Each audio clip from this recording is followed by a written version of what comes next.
a portobello mushroom cheesesteak, and it is so delicious. So once we gill them and wipe them clean, slice them, and when I'm browning mushrooms, I let the mushrooms brown, in this case in olive oil, until they are really meaty and fragrant and they fully developed their color. Salt draws out liquid, so I hold off salting mushrooms until they get to where I want them to go. Now I can add salt and pepper to the dish. A lot of fresh picked thyme and our garlic.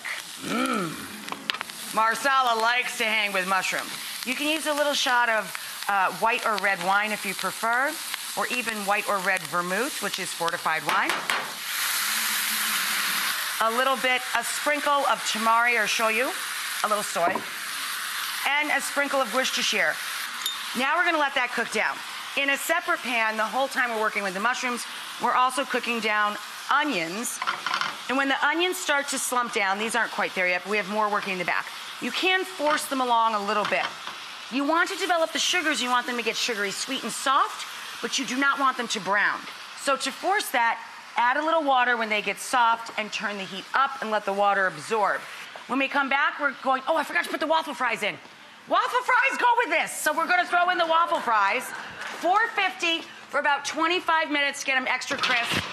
We're gonna make Old Bay waffle fries to go with this, yum. And we're gonna make a provolone cheese sauce to go on our Portobello Philly steaks. Philly cheese portobellos, I guess you'd call it, sandwiches. We're gonna make that sauce right after this.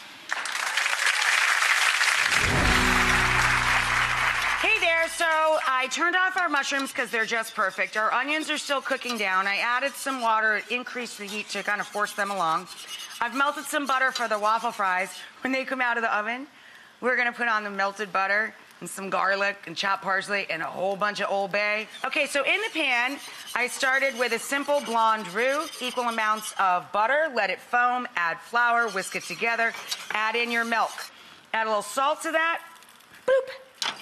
Then it's a Philly sandwich, so we're gonna add 3 ounces of room temperature Philly cream cheese.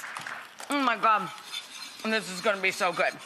And then you can buy a 4-ounce chunk each of mozzarella and provolone and shred it, or you can buy a sack where they're already hanging out and shredded for you. So now we're going to melt in all of that glorious mozzarella and provolone. Takes 2 minutes to make, and it is just insane. The sauce is done. I'm just gonna turn this down to the lowest of heat. And I'll just turn it off and put my little silicone lid on the pan to keep it nice and hot. Boop, just like that. I've got a little melted butter to go on the waffle fries. The onions are cooking down. We've got our straight up Italian hoagie rolls, legit, for our Phillies. I've got my hot peppers to go up on top. I've got my giardiniera relish ready to go. I'm gonna chop this up. I'll meet you right back here in a couple. We'll make the sandwich. So I took the waffle fries out of the oven. We dumped them in a big old bowl. And now we're going to add some salt, some parsley to the melted butter, some granulated garlic, fat sprinkle, and some Old Bay. Woo! That's some good times. We've got a steakless Philly steak sandwich. Here's how we roll with that. You take your legit Italian hoagie roll. You take some of your soft, sweet onions, fill the roll. Instead of adding steak, we add those giant Portobello sliced mushrooms with the marsala and the garlic. We're gonna take the provolone cheese sauce. Oh yes, string me along, baby. Then we take that, and my husband and I, always on our Phillies, take a little Italian hot peppers. Yes! Oh, and a little chopped giardiniera. Woo!